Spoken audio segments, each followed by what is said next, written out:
আমি রিমি। বয়স এই তো 22। আমাদের বাড়িটা যেমন, আমরাও তেমন, অল্প জায়গায় একসাথে গা ঘেঁষে থাকা, তবু ভেতরে অনেক ফাঁকা জায়গা রেখে দেওয়া সম্পর্কের মানুষ। আমাদের বাড়িতে থাকি আমি, বাবা মা, আর পাশের ঘরের বাসিন্দা আমার চাচা চাচি। চাচা আমার বাবার ছোট ভাই, চাকরি করেন ব্যাংকে। নিয়মের বাইরে কিছু তিনি বোঝেন না, না জীবনে না সংসারে। আর চাচি, ওনাকে নিয়ে বলতে গেলে আমার শব্দ কম পড়ে যায়। ওনার মুখে কখনো কোনো শব্দ বেশি শুনিনি, কিন্তু চোখে চোখে অনেক কথা লুকিয়ে থাকে, অনেক না বলা কথা। আমরা সবাই একসাথে থাকি ঠিকই, কিন্তু প্রত্যেকেই যেন এক একটা আলাদা পৃথিবী। বাবা সকালে অফিস যান, ফিরে টিভি দেখেন। মা রান্নাঘরে ব্যস্ত। আমি পড়া নিয়ে, আর চাচা চাচি, ওদের মাঝখানে কেমন একটা দূরত্ব, যেটা কেউ কখনো স্পষ্ট করে বলে না। না বলেই বোধহয় সবাই বুঝে গেছে। সেই রাতে প্রথম বাড়ি নিস্তব্ধ হয়ে গেছে।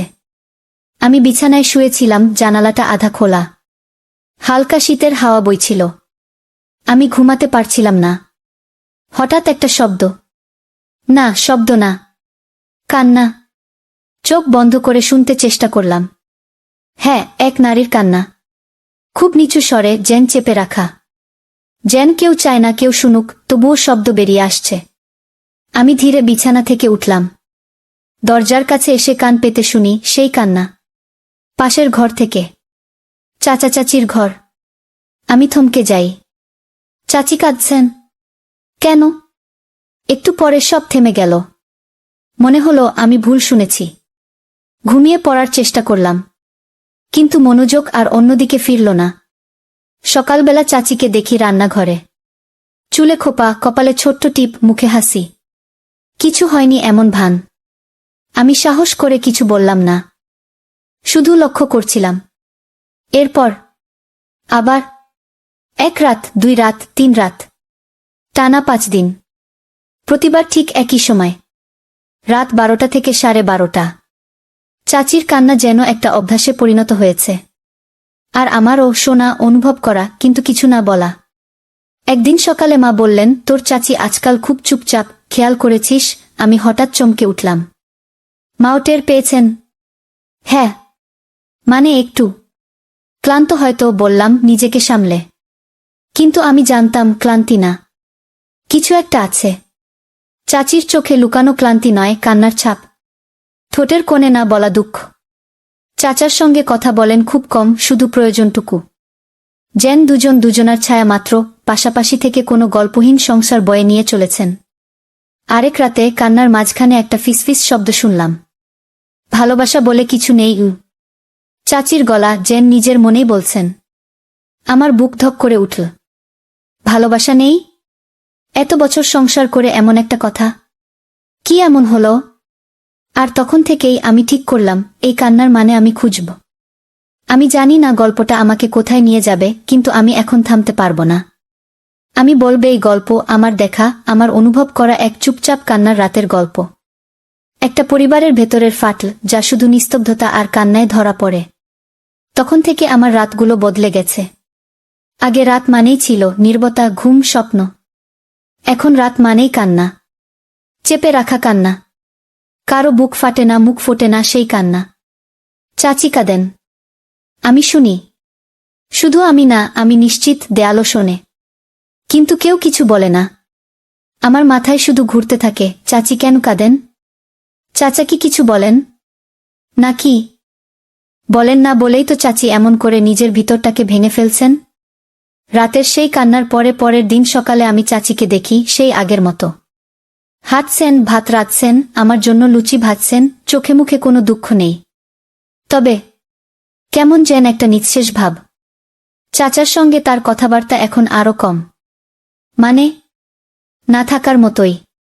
একদিন সন্ধ্যায় আমি বারান্দায় বসে বই পড়ছি, হঠাৎ দেখলাম চাচি বারান্দার এক কোণে দাঁড়িয়ে আছেন। তাকিয়ে আছেন দূরের আকাশের দিকে, চোখে একরাশ শূন্যতা। আমি ভাবলাম জিজ্ঞেস করি, চাচি আপনি কিছু বলতে চান? কিন্তু বলা হলো না, কারণ তখনই চাচা ফিরে এলেন অফিস থেকে। দরজায় পা রাখতেই চাচির চোখের দিকটা আমি দেখলাম, এক মুহূর্তে বদলে গেল। সেই শূন্যতা যেন এক গ্লাস ঠান্ডা জলের মতো জমে গেল মুখে। তবে সবচেয়ে আশ্চর্য বিষয় হল, চাচি চলে গেলেন আর চাচা দাঁড়িয়ে রইলেন। এক দৃষ্টিতে চাচির চলে যাওয়ার পথের দিকে তাকিয়ে কি যেন একটা বোঝা গেল না, কিন্তু অনুভব করা গেল। সেদিন রাতে আমি ঠিক করলাম আমি দেখব। আমি চুপচাপ উঠে গিয়ে দরজার পাশে দাঁড়িয়ে থাকলাম। দরজা পুরোপুরি লাগানো না, একটু ফাঁক ছিল। চাচা চাচির ঘর সোজা সামনে, আলো জ্বলে। আমি দেখছিলাম না, শুনছিলাম। আবার কান্না, কিন্তু এবার ভিন্ন রকমের, যেন একটু জোরে, একটু হাহাকার মেশানো। এবং এবার আমি শুনতে পেলাম চাচির গলা, তুমি কখনো আমার কথা ভাবো না, একটাও কথা বলো না, একবারও জিজ্ঞেস করো না আমি কেমন আছি। তুমি কিভাবে সবকিছু ভুলে যাও বলো তো? আমাকে কি একটুও ভালোবাসো না? আমি একদম জমে গেলাম। তারপর চাচার গলা শোনা গেল, খুব নিচু, খুব কঠিন কণ্ঠে, ফিরিয়ে দিতে পারি তুমি বলো? তুমি যদি চাও আজকেই আমি সব শেষ করে দিই। চাচির কান্না থেমে গেল। সুনসান। আমি দাঁড়িয়ে আছি, কিন্তু বুক ধকধক করছে।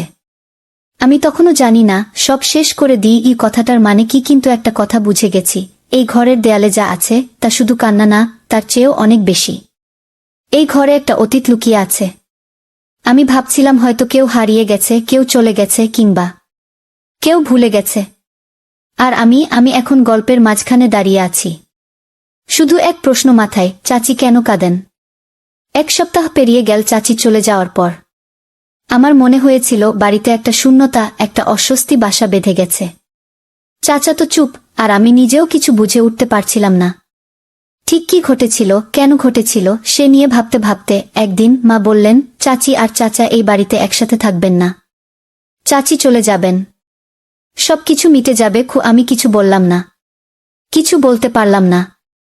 আমার চোখের সামনে অনেক প্রশ্ন, কিন্তু সব কিছুতেই মিতবেই চুপ। একদিন সকালে মা এসে বললেন, চাচা আবার বিয়ে করবেন, দ্বিতীয়বার।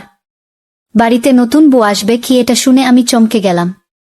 চাচা দ্বিতীয় বিয়ে করবেন? আমি বুঝতে পারছিলাম না কেন। চাচা তো আগে থেকেই এত নিঃশব্দ, আরও একটি বউয়ের দরকার কি? যাই হোক, কিছুদিন পর একদিন বাড়িতে চাচা নতুন বউ নিয়ে আসলেন। এবার চাচি, নতুন চাচি। এই চাচিও প্রথমটায় সবার মতো হাসি মুখে আমাদের সঙ্গে পরিচিত হলেন। তার নাম সুমি। শখসুযোগেও অন্যরা যেমন মিষ্টি হাসি দিয়ে মেলামেশা করেন, সুমিও সেভাবেই আচরণ করলেন। তবে প্রথম থেকেই তার চোখে কিছু একটা ছিল, একটা কিছু বলা না বলা ছিল, যা আমি ঠিক বুঝতে পারছিলাম না। চাচার দ্বিতীয় বিয়ে নিয়ে একটা অদ্ভুত চাপ যেন সবাই মাথায় চাপিয়ে চলছিল। বাড়ির সবাই শান্ত ছিল, তবে কিছুটা ভার ছিল মেজাজে। তারপর সেই রাতটা এল। আমার রাতে ঘুম আসছিল না। জানালাটা খুলেছিল, একটু ঠান্ডা বাতাস ভিতরে ঢুকছিল। আমি বিছানায় শুয়েছিলাম, হঠাৎ আবার সেই পুরনো কান্নার শব্দ। এবার চাচি, নতুন চাচি, সুমি। একটু থেমে আবার শুরু হলো, এটা কি আবার কাকতালীয়? কেন কেন তিনি কাঁদছেন? আমি তাড়াতাড়ি উঠে দরজার দিকে এগিয়ে গেলাম। মাটির দেয়াল দিয়ে চুপিসারে দরজার ফাঁক দিয়ে শুনছিলাম। সুমির কান্নার শব্দ স্পষ্ট হয়ে উঠল, এটা তো আগের মতোই, চুপচাপ, চাপা গলায়।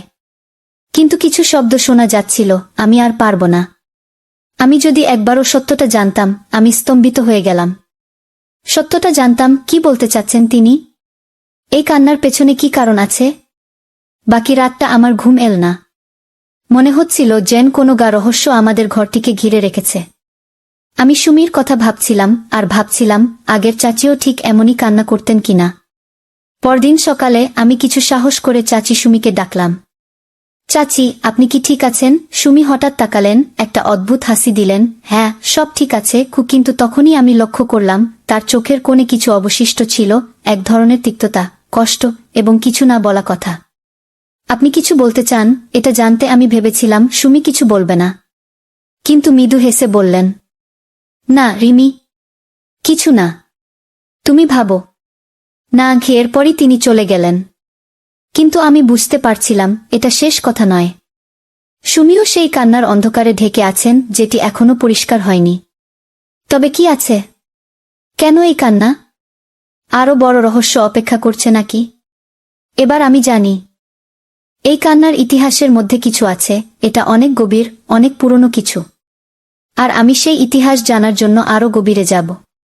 আমি জানি এই বাড়ির দেয়ালে, এই মানুষগুলোর ভিতরে আরও কিছু লুকিয়ে আছে, যা শুধু কান্নার শব্দ দিয়ে বোঝা যায় না।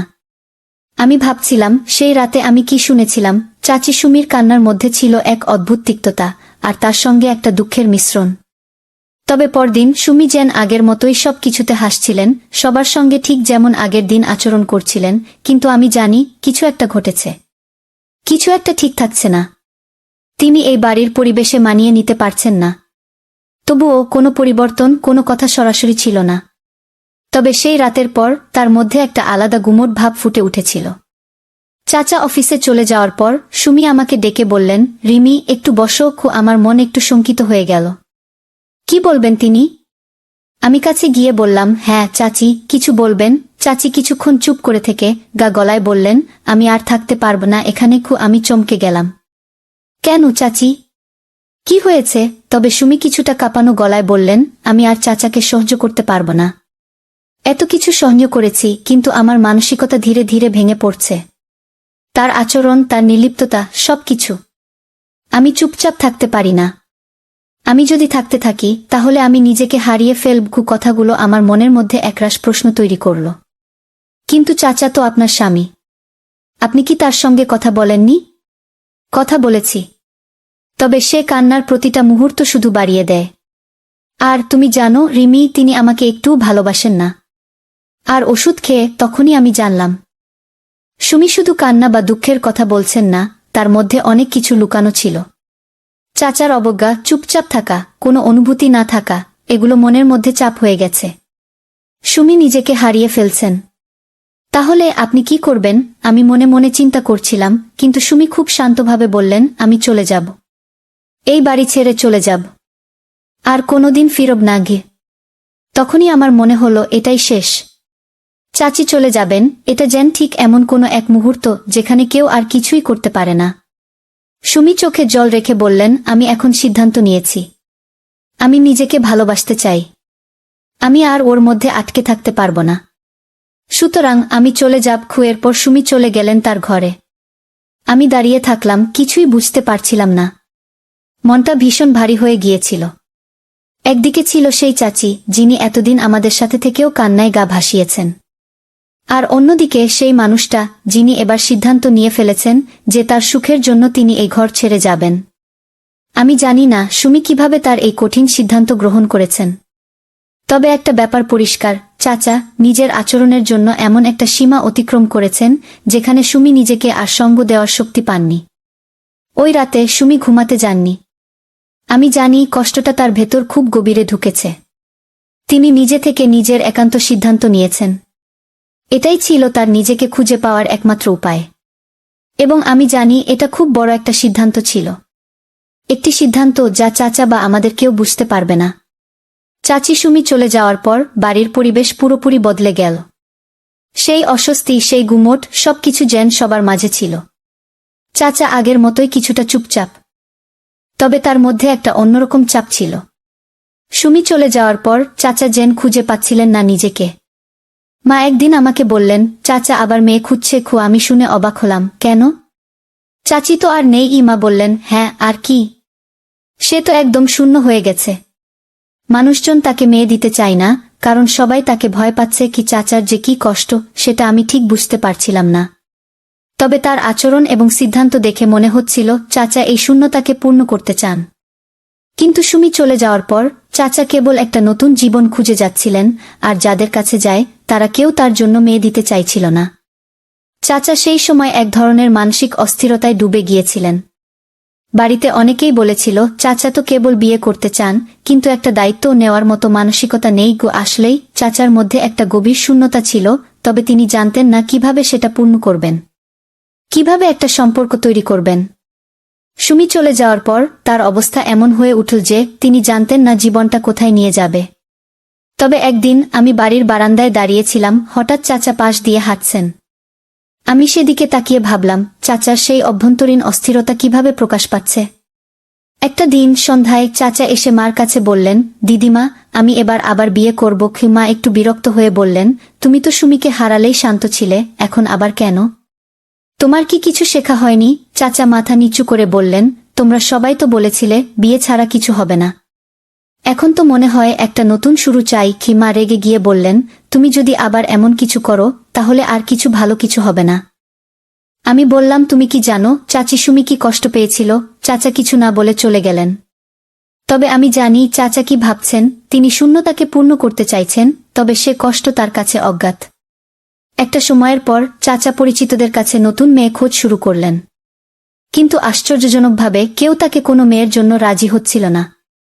তারা বলছিলেন, তুমি তো আগেও সুমিকে ঠিকমতো খেয়াল রাখনি, এই বয়সে তোমার আবার মেয়ে চাই কেন? এরপর চাচা দুঃখিত হয়ে বললেন, অথচ আমি তো শুধু একা থাকতে পারছি না। আমার জীবনটা এত নিঃসঙ্গ হয়ে গেছে। আবার যদি কেউ পাশে থাকে তাহলে হয়তো কিছুটা শান্তি পাব। কিন্তু কেউ তার কথা শুনতে রাজি হচ্ছিল না। চাচা একসময় আরো হতাশ হয়ে পড়লেন। তার মানে কি তিনি এই সংসারে আর কিছু পাবেন না? সবাই তাকে অবজ্ঞা করতে থাকল। তবে চাচার এই মানসিক অবস্থা পুরোপুরি পরিবর্তন হয়ে উঠছিল।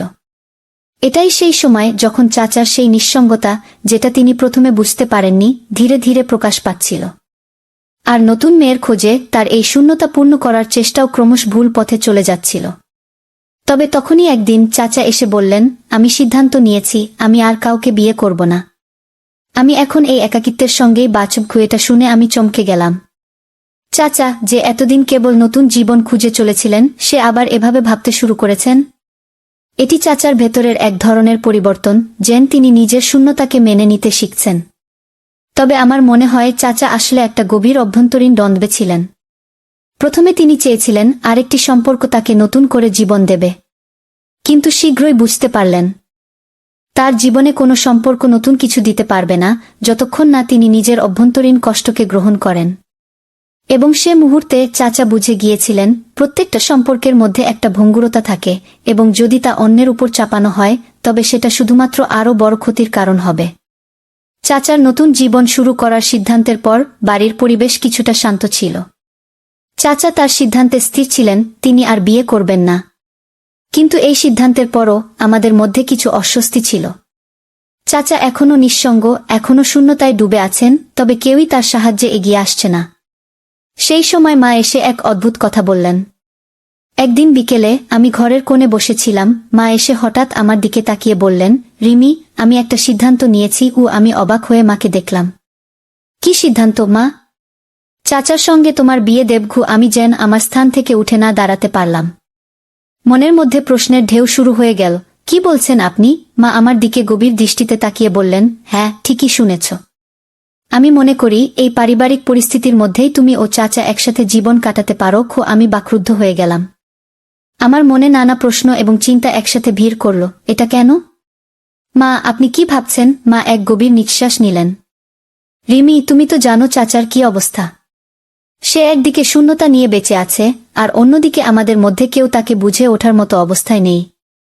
আমি যদি তোমাদের একে অপরকে সাহায্য করতে দিই তবে কিছুটা শান্তি আসতে পারে। এটা কিভাবে সম্ভব?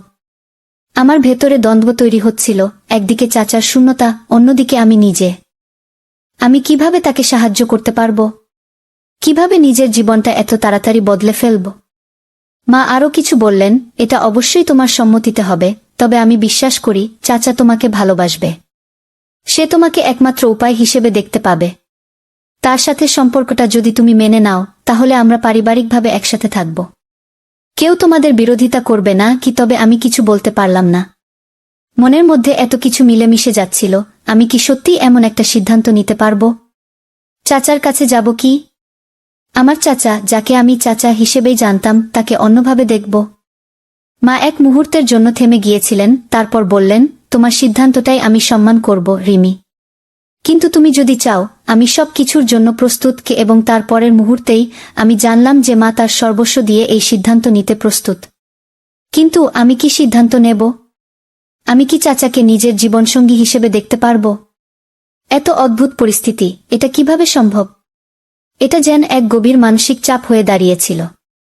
চাচার প্রতি কোনো অনুভূতি ছিল না, কিন্তু সে তো পারিবারিক চাপের মধ্যে আটকে আছে। আমার জন্যও সবকিছু জটিল হয়ে উঠছিল।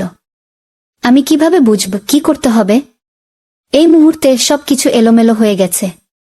পরদিন চাচা চাচির সিদ্ধান্ত নিয়ে একবার আমাকে ডাকলেন। রিমি, তুমি কি সিদ্ধান্ত নেবে? আমি আর তো কিছু চাই না, আমি শুধু তোমার পাশে থাকতে চাই। তবে আমি জানি তুমি কি ভাবছো। আমি চুপচাপ ছিলাম, মাথা নিচু করে বললাম, চাচা, আমি এখনো কিছু বুঝতে পারছি না। মা অনেক কিছু বলছেন, কিন্তু আমি কিভাবে এরকম সিদ্ধান্ত নেব? চাচা আমার দিকে তাকিয়ে বললেন, আমি জানি তুমি কিছুতেই চাপ অনুভব করো।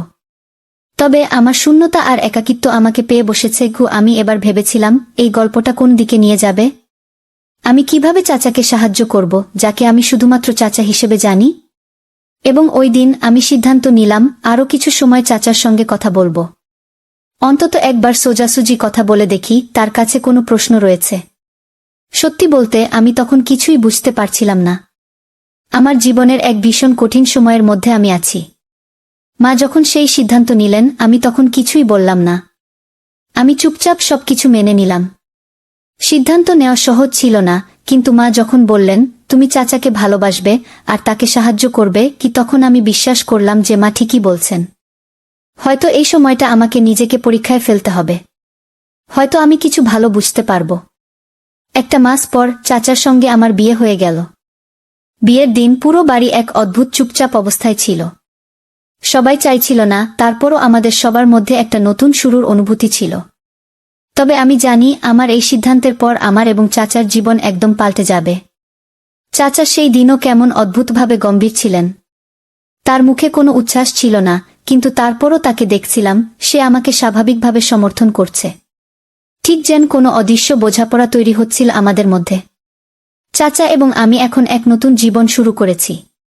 প্রথম দিকে অবশ্যই একাকিত্ব অনুভূত হচ্ছিল। আমি জানি আমরা দুজনেই একটা অদ্ভুত পরিস্থিতিতে আছি, কিন্তু সময় তো এমন, সবকিছুই মানিয়ে নিতে হয়। তবে সময়ের সাথে সাথে আমি জানলাম চাচা আসলে এক অসাধারণ মানুষ। শুরুতে আমি ভেবেছিলাম সে তো শুধু একজন পরিপক্ব ব্যক্তি যে আমাকে শুধু সহ্য করছে। কিন্তু আসলে চাচা একদম আলাদা মানুষ। এত শান্ত, এত পরিপূর্ণ। তার প্রতি শ্রদ্ধা ও ভালোবাসা জন্মাল আমার মধ্যে। যে কেউ যদি তাকে একটু মন দিয়ে দেখত, বুঝতে পারত তিনি কতটা ভালো একজন মানুষ। এটা যখন প্রথম উপলব্ধি করলাম আমি মনে মনে আফসোস করলাম, কেন এতদিন আমি চাচাকে এভাবে দেখিনি? কেন এতদিন আমি তার সত্যিকারের চরিত্রকে অনুভব করতে পারিনি? আসলে চাচার জন্য চাচি সুমি চলে যাওয়ার পর কিছুটা অপ্রতিরোধ্য একাকিত্ব তৈরি হয়েছিল, যার কারণে চাচা অন্যদের কাছে শরণাপন্ন হয়ে গিয়েছিলেন। কিন্তু চাচা কখনো কাউকে বলতো না তার মনের অবস্থা কি। সে নিজের কষ্টের কথা কাউকে বলতো না। এখন চাচার পাশে এসে বসে আমি বুঝতে পারলাম তার ভালোবাসা নিঃস্বার্থ, তার শ্রদ্ধা অকৃত্রিম। সে কখনো নিজের কষ্টের কথা বলেনি। কখনো তার চোখে স্বার্থের কোনো ঝলক দেখিনি। সে শুধু নিজেকে বিলিয়ে দিত আর অপেক্ষা করত তার জীবনের ছোট্ট শান্তির জন্য। কিন্তু তাও আমরা তাকে বুঝতে পারিনি। সুমি চলে যাওয়ার পর সে তার দুঃখ কষ্ট নিজে মেনে নিতে শিখেছিল, একে একে সবকিছু মেনে নিতে শুরু করেছিল। সেই সব দিন যখন সে চুপচাপ বসে থাকত, তখনই সে আসলে এই বিশাল মানসিক লড়াই চালাচ্ছিল। চাচা আমাদের সবার প্রতি এতটা শ্রদ্ধাশীল, এতটা ভালো মানুষ যে তাকে দেখতে গিয়ে আমরা অনেকেই তাকে মূল্যায়ন করতে ভুলে গিয়েছিলাম। কিন্তু এখন যখন আমি চাচার সঙ্গে সময় কাটাচ্ছি, যখন আমি তার অনুভূতিগুলো বুঝতে পারছি, তখন মনে হয় এতদিন চাচাকে বুঝে ওঠা হয়নি। কয়েকদিন পর এক রাতে আমি চাচাকে একান্তে বললাম, চাচা, আমি বুঝেছি আপনি আসলে খুব ভালো মানুষ। সুমি কেন আপনাকে ছেড়ে চলে গিয়েছিলেন সেটা আমি এখন বুঝতে পারি। চাচা কিছুটা চুপচাপ হয়ে এক পলক তাকালেন। তারপর বললেন, রিমি, তুমি যখন সত্যিকারের হৃদয় দিয়ে কিছু বুঝতে পারো তখন সবকিছু সহজ হয়ে যায়। আমি কখনো কাউকে দুঃখ দিতে চাইনি, কিন্তু জীবন তো এমন, কারো কাছে কিছু পাওয়ার চেয়ে নিজের কিছু দেয়া অনেক বড়। তারপর তিনি একটু থামলেন, আবার বললেন, তবে আমি কখনো কাউকে বাধ্য করিনি। সুমি এবং আমি অনেক ভালো সময় কাটিয়েছিলাম, কিন্তু কিছু ক্ষেত্রে জীবন আমাদের পথ আলাদা করে দেয়। আর তাতে ভালোবাসার কোনো ভুল নেই। আমি জানি সুমি আমাকে ছেড়ে গিয়ে নিজের জীবন খুঁজে পেয়েছে। কি চাচার কথা শুনে আমার ভেতর আরেকটা নতুন অনুভূতি জেগে উঠল। কিছুই আর অজানা থাকল না। চাচা যতটা ভালো মানুষ, তার থেকেও বড় কথা, সে নিজের জীবন নিজের শর্তে বাঁচতে শিখেছিল। সে কেবল শূন্যতা ও একাকিত্ব কাটিয়ে আবার জীবনে নতুন কিছু খুঁজে বের করতে চেয়েছিল। এখন আমি জানি চাচা আসলে কেবল ভালোবাসার জন্য কিছু চেয়েছিলেন, কিন্তু কেউ তার ভেতরকার কষ্ট বুঝতে পারেনি। তারপর থেকে চাচার সঙ্গে আমার সম্পর্ক আরও মধুর হয়ে উঠল। আমি জানি চাচা আর আমি একে অপরকে ভালোভাবে বুঝতে পারছি। আমাদের সম্পর্ক একটা নতুন দিক নিতে শুরু করেছে। এটা শুধু পারিবারিক সম্পর্ক ছিল না, এটি এখন হয়ে উঠেছে দুটি মানুষের একে অপরকে শ্রদ্ধা করার, একে অপরকে বোঝার সম্পর্ক। তো বন্ধুরা, ভিডিওটি ভালো লাগলে কমেন্টে জানাবেন। এইরকম ভালোবাসার গল্প শুনতে চাইলে চ্যানেলটা সাবস্ক্রাইব করুন এবং পাশে থাকুন আর আপনার বেল আইকনটা বাজিয়ে রাখুন, যাতে নতুন ভিডিও আপলোড করা মাত্র আপনারা দেখতে পারেন।